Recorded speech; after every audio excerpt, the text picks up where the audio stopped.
రెండవది బేతేలుకు వచ్చారు. బేతేలు అనగానే ఏముందో తెలుసా? House of God. సంఘం అంటే ఏంది? ఆయన ఇల్లు. ఆనాడు ఇశ్రాయేలీయులంతా ఒక సంఘం. ఆ సంఘాన్ని ఏమంటారు? ఇశ్రాయేలుల ఇల్లు. అక్కడ మీరు 3వ అధ్యాయం, హెబ్రీ 3వ అధ్యాయం ఆ మొదటి చూస్తే ఏమొస్తుందో తెలుసా? ఆ రెఫరెన్స్లన్నీ నేను తీస్తే టైం చాలదు కాబట్టి. మోసే యెహోవా ఇల్లంతటిలో నమ్మకం ఉన్నవా? నీకు ఒక ఇల్లు ఇవ్వబడింది, నువ్వు ఒక ఇల్లుకి నాయకుడివి, నువ్వు ఒక ఇంటికి చర్చి మెంబర్వి, నువ్వు ఒక శక్తివంతమైన సాధనవి. నమ్మకంగా ఉన్నావా? నమ్మకంగా లేని సైతాన్. అతను నిజమైన క్రైస్తవుడైతే ఏం చేయాలి అంటే నమ్మకంగా ఉండాలి. కౌంట్, నమ్మకంగా ఉండాలి. దేవునికి నమ్మకంగా లేకపోతే సేవకులం కాదు. నా 55 సంవత్సరాలు కాపాడుకుంటూ వచ్చా. నా ఎదురుగా చాలా వచ్చాయి ధనాలు, మూటలు, హాస్టల్స్, ఫారిన్ ఎయిడ్స్. నా మీద ఇంతవరకు ఒక రిజిస్టర్ లేదు. నాది కానిది ఒకటి కూడా తాకలేదు. సువార్తకు పోయిన డబ్బులు కూడా ఏం తీసుకోలేను. నా చర్చ నన్ను పోషించాలి. ఎందుకంటే అట్ట పోషించారు నన్ను. అర్ధరాత్రులు పంపించేవాళ్ళు నాకు, అట్ట పోషించారు. నేను ఒంగోలు పోయినాను పెద్ద చర్చికి, నా కారుకే డబ్బులు ఇచ్చింది వాళ్ళు. నాకెవరు ఏరు బయటకు పోతే ఇవ్వద్దని చెప్తా. నాకు ఒక సంఘం ఉంది, ఒకటి పోషించాలని. బయటకు వచ్చినాక దేవుని నమ్ముకోను నేను, నా సువార్తను నమ్ముకోను నేను. ఇది వీళ్ళ రెస్పాన్సిబిలిటీ. స్వార్థ అమ్ముకోను. మీ దగ్గర నుంచి వెళ్ళా, అక్కడికి వెళ్ళా, వాక్యం చెప్పా, అది పెద్ద సంఘమే. వాళ్ళు నాకిటానికి వదిలిపెట్టి కార్ దగ్గరికి పోయి చెప్పి 5,000 ఇచ్చారు. రేపు 3-4 తేదీలు హైదరాబాద్లో ఉంటా. హైదరాబాద్ నాయకత్వం రిట్రీట్కి స్పీకర్ని దేవుడు నన్ను చాలా హెచ్చించాడు. నాయకులకి, పాస్టర్లకి ఎంత తీసుకొని అడిగారు. నన్ను అడిగితే చెప్పారు, నాకు రేట్ లేను అని. నేను నాకు రేట్ అంతా ఆయన ఇవ్వాలా, మా చర్చ్ ఇవ్వాలా. నేను మంద. బైబిల్ ఏముంది? వాక్యం ఇచ్చేవాడు వాక్యపు పంట కోసుకోవాలి. ఎవరెవరో కోసుకుపోతుంటే అట ఆ పంట నాదేని, ఆ పంట నీది కాంది కోసుకుపోతే అట. వాక్యం ఇచ్చేవాడిని మంచి పదార్థాలు భాగం వేయాలంటే నేను తింటాను వాటిని అట. పాపం కాకులు ఆ పని చేయలేకపోయాయి. ఏలియాకు పంపించిన కాకులు రోజు మాంసం 2 పూటలు ఇచ్చాయి. ఆ సేవకుడికి 2 పూటలు భోజనం ఎందుకు పెట్టాలని ఒక పూట కూర్చొని ఆ కాకులు తినలా. కాకుల కంటే నీచులం కాకూడదు మనం. ఆ మొదటి రొట్టి మనం అడిగింది, అయా మొదటి రొట్టి అట్టిస్తాను, నేను తింటా, నా కొడుకు తింటా, మిగిలింది నీకు ఇస్తుందనలా. ఆ 2 తింటే చచ్చిపోతాడని తెలుసా? ఇక మిగలదు నూనె. ధైర్యంతో ఇచ్చేసింది, ఫస్ట్ డే ఇచ్చేసింది. ఆ నూనె కరువు కాలం దాకా ఆగిపోవాలి. విశ్వాసం అనేది చాలా ప్రాముఖ్యత. ఇతర తలాంతులను మనం వాడుకోకూడదు, ఇతరులు మనం వాడుకోకూడదు. దేవుణ్ణి వ్యాపారస్తుడిగా చేయకూడదు. చూసారా, దేవుని మందిరం, ఆ మందిరంలో ఏముండాలంటే నమ్మకం. నమ్మకం లేకుండా నువ్వు పరలోకానికి వెళ్ళలేవు. నమ్మకం లేకుండా 1 గంట ప్రార్థన చేసి, దేవా నేను పరలోకానికి వచ్చేస్తున్నా, ఇప్పుడే వచ్చేస్తున్నా. హృదయాంతరంగంలో నమ్మకం ఉండాలి. ఆయన మందిరంలో నమ్మకం అనేది దేవుని యొక్క జీవితంలో చాలా పూర్తి. అంతేకాదు, ఆ మందిరం ఎందుకంటే దేవుడితో సహవాసం చేయటానికి. చీకటితో సహవాసం చేసి దేవునితో సహవాసం చేయటానికి వస్తేట చాలామంది మనం సండే క్రైస్తవులం అవుతాం. సండే ఒక దాంట్లోనే క్రైస్తవులం అయితే, పార్ట్ టైం క్రైస్తవులం అయితేట మనం బయటకు పోయి మళ్ళీ చీకటితో సహవాసం చేస్తేట మనం దేవుని బిడ్డలం, దేవునితో సహవాసం చేయాలి. 1 యోహాను 1వ అధ్యాయం 6వ వచనం చూడండి ఏమని ఉందో. కొంచెం నాకు చదవటానికి సహాయం చేయండి. ఆయనతో కూడా 1:6, 1 యోహాను 1:6, ఆయనతో కూడా సహవాసము గలవారమని చెప్పుకొనిన చీకటిలో నడిచినతో సత్యంలో జాపాలి. చీకటితో నడుస్తూ నేను ఆయనతో ఉన్నానని నువ్వు పెద్ద పెద్ద పెద్ద పెద్ద అన్న మాటలు చెప్తే ఈ దినాలు మనుషులే నమ్మేటట్లేరు. నన్ను చూస్తే మనుషులు నమ్మరు. సత్యాన్ని మింగేసి అసత్యంగా ప్రవర్తిస్తూ నేను సత్యంగా ఉన్నానంటే ఎవరు నమ్ముతున్నారు? మనుషులకు కన్ను లేవా, గుడ్లు లేవా? ఈ సమాజం అలాంటి సమాజం కాదు. చాలా మార్పు వచ్చింది సమాజం, చాలా మార్పు వచ్చింది. కాబట్టి నువ్వు ఆయనతో సహవాసం చేయాలి. ఆయన ఇంటిలో నమ్మకంగా ఉండాలి, ఆయన ఇంటిలో సహవాసం చేయాలి.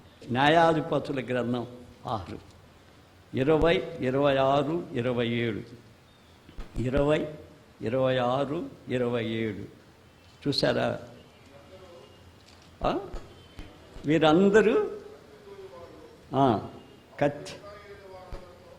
జనులందరూ పోయి బేతేలును ప్రవేశించి ఏడ్చుచూ సాయంకాలం వరకు అక్కడ యెహోవా సన్నిధి కూర్చుండి ఉపవాసముండి దహన బలులను సమాధాన బలులను యెహోవా సన్నిధిని అర్పించిరి. ఆ దినములో యెహోవా నిబంధన మందసం అక్కడ ఉండెను. బేతేల్. దయచేసి క్షమించి 26, 27 న్యాయాధిపతులు చూడండి.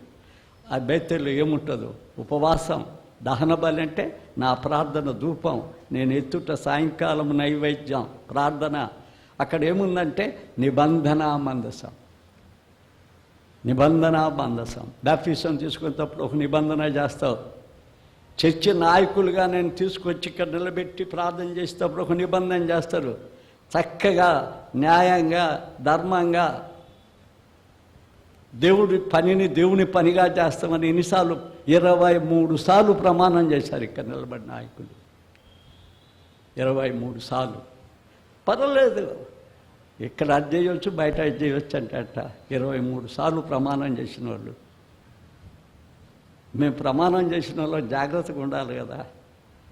దేవుడిగా ఉండాలా, సైతాన్గా ఉండాలా. చాలాసార్లు మేము కుంగిపోతాం, మేము శోధించబడతాం, కానీ పడ్డ స్థలంలో ఉన్నాం. పడ్డ స్థలంలో ఎందుకు ఉన్నామంటే ఆయన శిక్షకు పాత్రలు అవుతాం, కుటుంబం నాశనం అవుతుంది. ఎంత మేము పైకి తెచ్చుకోవాలన్నా మేము తెచ్చుకోలేము. పైకి తేవాల్సింది దేవుడు ఒక్కడే. కాబట్టి బెతేల్ అనుభవం రావాలి. 4వది ఎరుకో అనుభవం ఏమంటే పోరాటం. ఎందుకంటే ఒక విశ్వాసి అయిన తర్వాత బిడ్డలారా మీలో నాలో పోరాటం వచ్చేస్తుంది. మనలో 2 కుక్కలు ఉన్నాయి అనుకుందాం. తెల్ల కుక్కేమో దేవుంది, నల్ల కుక్కేమో సైతాన్ని. దేనికి అన్నం ఎక్కువ పెడితే అది గెలుస్తుంది. సాతానుడు ఏం చేశాడో తెలుసా? మన స్వభావాన్ని తీసేయలేదు వాడు. దేవుడి స్వభావాన్ని తీసేయటానికి వాడు చేతగాల. తనవి కూడా ఇంజెక్ట్ చేశాడు మనకు.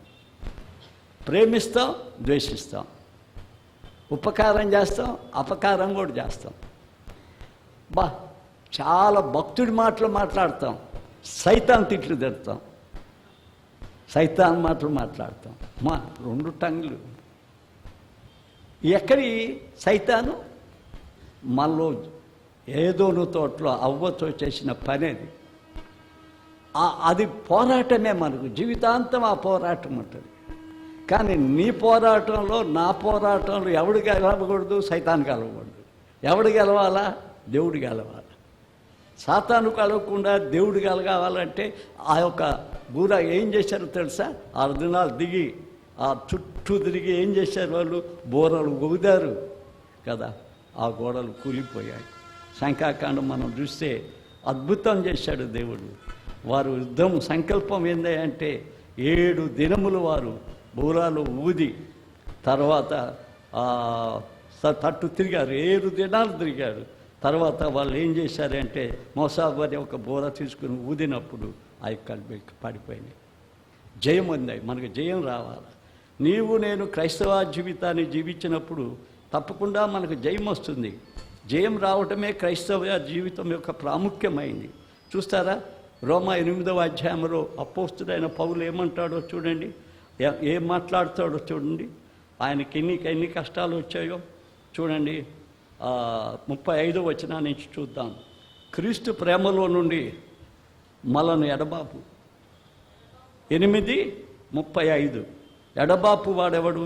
శ్రమైనను, బాధైనను, హింసైనను, కరువైనను, వస్త్రహీనతైనను, ఉపద్రవమైనను, ఖడ్గమైనను మన ఎడబాపు అని 37 చూడండి ముందు. అయినను మనను ప్రేమించిన వాని ద్వారా మనం వీటన్నిటికంటే అత్యధికమైన విజయం పొందుతున్నాం. మరణకరమైన, జీవమైన, దేవునిలోనైనా, ప్రధానులైనా, ఉన్నవైనా, రాబోయినవైనా, అధికారులైనా, ఎత్తైనా, లోతైనా, సృష్టింపబడ మరి ఏదైనా మన ప్రభువుకు యేసుక్రీస్తు నందలి దేవుని ప్రేమ నుండి ఎడబాప నేరదని రూఢిగా నమ్ముచున్నాం. అది ఎడబాపనే లేదు. సైతాను నన్ను ఎన్ని కలుగా చేసినా దేవుని గెలిపిస్తాను నా జీవితంలో.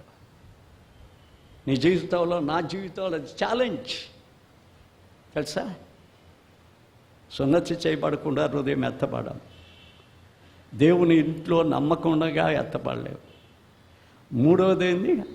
పోరాటంలో దేవుని పక్షంలో నిలబడకుండా మనం గెలవలేము. నాలుగవది యోర్దాను 250 మైళ్ళు ప్రవహిస్తుంది. అది పెద్ద నది. 135 మైళ్ళు అయిన తర్వాత 4 నదులు దాంట్లో సమ్మేళనం అవుతుంది. 4 మైళ్ళు సమ్మేళనం అవుతుంది. దేవుడు నాకు మంచి మంచి తరుణాలు ఇచ్చాడు. మన చర్చి బాబే ముందు అతనికి పాస్పోర్ట్ ఇలా 3వ సంవత్సరం ఇంజనీర్ చదువుతున్నారు, నరసింహులు కొడుకే. ఇక్కడ తరబీదు పొందాడు. నాతో వచ్చాడు పాలస్తీనాకి. యోర్దాన్లో నాతో బ్యాప్టిజం తీసుకున్నాడు. దొంగ బ్యాప్టిజమేలా నేను ఇక్కడ తరబీదు పొందిన అబ్బాయిని దేవుడు ఎంత ఏర్పాటు చేశాడంటే యోర్దాన్ నదిలో అప్పటికి బాప్తిస్మం ఇయ్యగలిగినట్టు. అది చాలా విశాలమైన నది. ఆ నది మరణానికి సూచన. మృత సముద్రానికి దగ్గరే ఉంటుంది. అందుకోసం దాన్ని మరణానికి సూచన. ఇశ్రాయేలీలు ఆ నది దాటి అవతలికి పోవాలి. వాళ్ళు యెరూషలేములో ప్రవేశించారు. కొంతమంది గాదు వంశస్థులు ఏం చేశారంటే యువతలు కూడా సస్యశ్యామలంగా ఉందని ఆడుండిపోయారు. ఆడుండిపోతే ఏం చేశారు, చాలా తవుడుకుంటూ వస్తాయి, తినటానికి వస్తాయి, భూమంతా మంది అవుద్ది అనుకునేవాళ్ళు. ఆఖరికి పందులు కాసే స్థితికి చెడిపోయారు. అదే గరాసేన్ దేశం. గాదు వంశీయులు దేవుని బిడ్డలు పందులు అమ్ముకొని బతకాల్సి వచ్చింది. దేవుడు దయతలిసి ఆ గరాసేను దర్శించాడు. వాళ్ళు యూదులే, కానీ ఎవరిదాన్ని దాట్లా. ఇక్కడ కూడా సస్యశ్యామలంగా ఉంది, పక్కననే ఉన్నారు వాళ్ళు. ఇప్పుడు దాటాలా? నీవు నేను మరణాన్ని దాటాలి. మనకు తట్టకది మరణ నది దాటడానికి దేవుడే మనకు. నేనే పునరుద్ధానాన్ని, నేనే జీవం. నా యందు విశ్వాసం ఉంచేవాడు చనిపోయినా బతుకుతాడు, బ్రతికి నా యందు విశ్వాసం ఉంచేవాడు మరి అన్నాడు. ఆయనే మనకు మార్గం, ఆయనే మనకు ఆ వారధి దాటిచ్చేది. ఆ తెడ్డే మనని. ఈయనకైందో తెడ్డు తెలుసా? తన మీద ఉన్న దుప్పటి తీశాడు, ఆ దుప్పటిని పాయలు చేశాడు, ఇటు చేశాడు. ఈ నదిని కొట్ట ఏమైపోయిందో తెలుసా? పాయలైపోయి అవతలికి వెళ్ళిపోయాడు. అవతలికి వెళ్ళిపోయాడు ఆయన. అవతలికి వెళ్ళిపోయినాక అగ్నిరథాలు వచ్చేసాయి. వచ్చి ఏం చేసింది? ఏలియాను ఎలీషాను వెయిట్ చేసింది. ఎలీషా ఆఖరి దేవుని జనుని ఏం కోరాడో తెలుసా? 4 ఇంతల ఆస్తి అయ్యా, 10 ఇంతల ఆస్తి అనాలా. నువ్వు చేసిన కార్యాల కంటే, నీవు పొందిన ఆత్మ కంటే, నీ శిష్యుని నీకు సేవ చేశా 2 అంతలు చేశాడు. ఎలీషా జీవితాన్ని ధ్యానిద్దాం వచ్చే సంవత్సరం. ఆ 2 కార్యాలు, బలమైన కార్యాలు చేశాడు. ఆనాడు కూడా ప్రవక్తల పాఠశాలలు ఉన్నాయి. చూసారా? 15వ వచనంలో, 15వ వచనం, 2వ అధ్యాయం, 2వ రాజులు. అక్కడ చూడండి కదా. ఎరుకో దగ్గర నుండి కనిపెట్టబడుచున్న ప్రవక్త శిష్యులు అతన్ని చూచి ఏలియా ఆత్మ ఎలీషా మీద నిలిచి ఉన్నదని చెప్పుకొని అతన్ని ఎదుర్కొనబోయి అతనికి సాక్షాత్కారంగా నమస్కారం చేసి అతనితో ఇట్లాంటిది, ఇదిగో నీ దాసులమైన మా యొద్ద 50 మంది బలము గల మా మీద దయ ఉంచి నీ గురువుని వెతుకుటకు వారిని పంపుము.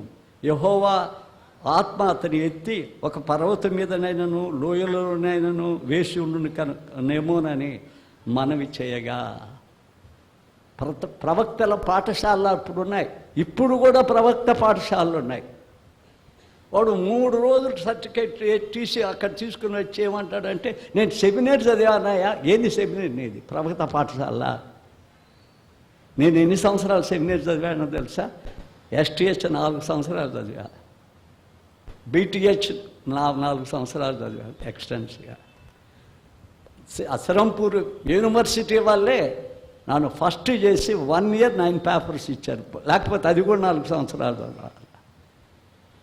అది ఒక అఖండమైన సేవ పరీక్షలు. ఆ చదువు ఏ డాక్టర్కి కూడా చదవలేడు, అంత కష్టమైన అసైన్మెంట్స్ రాయాలి. ఒక అసైన్మెంట్ ఇంత. ఇప్పుడు ఏమైపోయినాయి అంటే ప్రవక్త పాఠశాలలో నుంచి వచ్చేస్తున్నాయి. వాళ్ళే రెవరెన్స్ కూడా చేసేస్తున్నారు. ఎట్ట బిడ్డ, నేను చేదు చెప్పకుండా ఉంటే నిన్ను నాశనం చేసినట్టు, నీ ఆత్మను చంపేసినట్టు. ప్రవక్త పాఠశాలలో చదువుతున్న బిడ్డలు ఏలియా ఎత్తబడతారని చెప్పారు. ఆ గ్రంథం చదవండి. ఏలియా ఎత్తబడతారని చెప్పారు. కానీ ఏలియా అని ఆడో దేవుడు పడేస్తున్నాడని చెప్పాడు. అంటే థియాలజీ ఇప్పుడు ఇంకా మోడర్న్ థియాలజీ. యెషయా 4 రాశారని, అది ఇట్టుందని ఇది ఇట్టుందని. ఇప్పుడు అంత టీచింగ్ అంతా మోడర్న్ థియాలజీ, మనుషులకు అనుకూలమైన థియాలజీ, రక్షణ ఇచ్చి పరలోకానికి తీసుకుపోయే థియాలజీ బోధించడం. ఈ పాఠశాలలో మీ పిల్లల్ని చదివియొద్దు. అవి 3 నెలలు 4 నెలలు చదివే చదువు కానే కాదు. నేను ఇక్కడి నుంచి వెళ్ళాడు మన జాన్ డగ్లస్, బెంగళూరులో బీడీ చేయడానికి పోయాడు. పోతే తీరికలేదు సార్, ఈ చదువు ఏంది సార్ అంటున్నాడు. ఈ చదువు ఏంది? 4 సంవత్సరాలు ఇద్దరు చేశారు.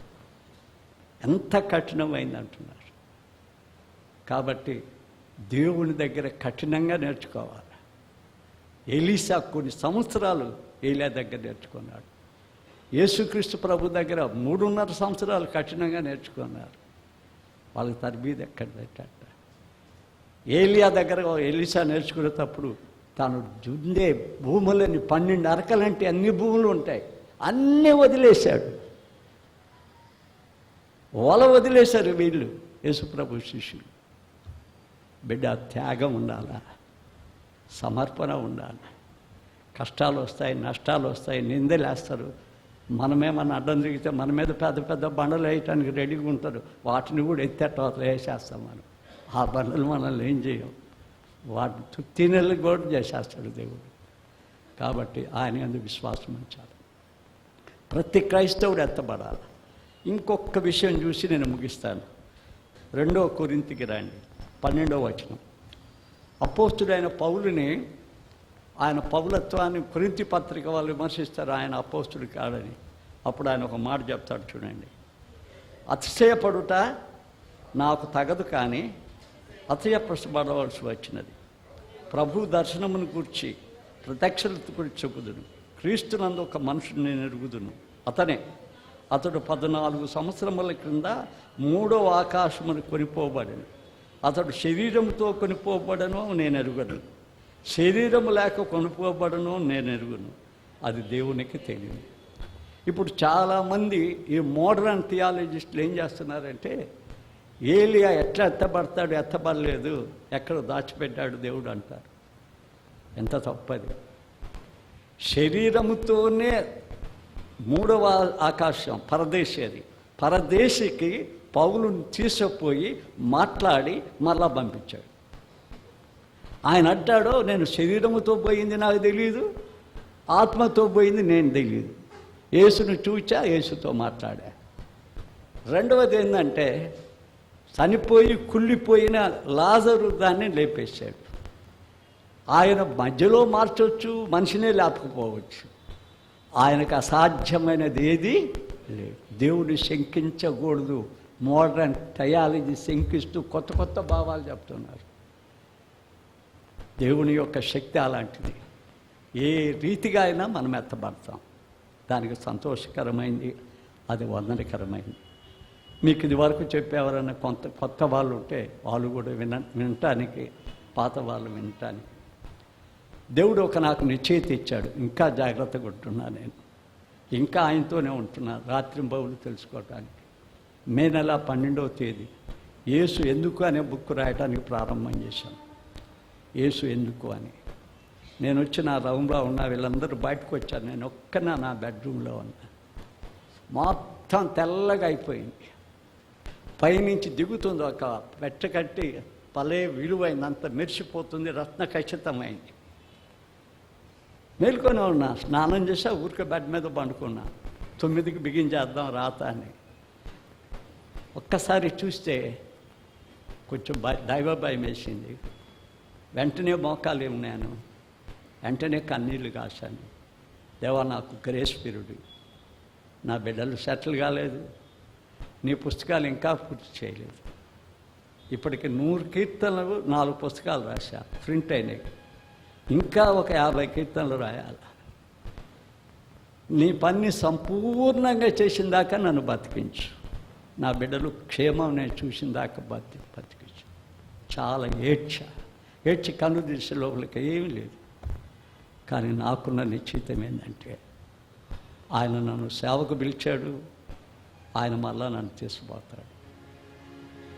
ఆయన నన్ను తీసుకుపోవటానికి కూడా వచ్చాడు. దేవుడు నా జీవితాన్ని కూడా బలపరిచి ఆయన చేతిలో పడటానికి మీరందరూ ప్రార్థన చేయండి. ప్రార్థన చేసుకుందాం. పరిశుద్ధుడా, నీకు వందనాలు నాయన. నువ్వు మమ్మల్ని సిద్ధపరుస్తావు, మమ్మల్ని పిలుస్తావు. మాది ఇది పరదేశులం, ఇక్కడ యాత్రికులం. ఇక్కడ మేము నమ్మకంగా ఉండాలి. మా హృదయం సున్నతి చేయబడాలి. పోరాటంలో సాతానుడు ప్రతిదినం మమ్మల్ని గెలవాలనుకుంటాడు. మేము నిన్నే గెలిపియాలి ప్రభా. మరణ నది దాటి జీవం అనే మార్గంలోకి వెళ్ళటానికి మాకందరికీ తరుణం దయచేయండి. వారి కాలంలో, వారి జీవితంలో, వారి కుటుంబాలు కట్టుకున్న తర్వాత, వారు నీ కొరకు చేసే పని సంపూర్తి అయిన తర్వాత, వారి ద్వారా అనేకులు ఆశీర్వదించబడ్డ తర్వాత, ఆశీర్వాదాలతో, ప్రేమతో నీ రాజ్యం మాకు అవసరం తండ్రి.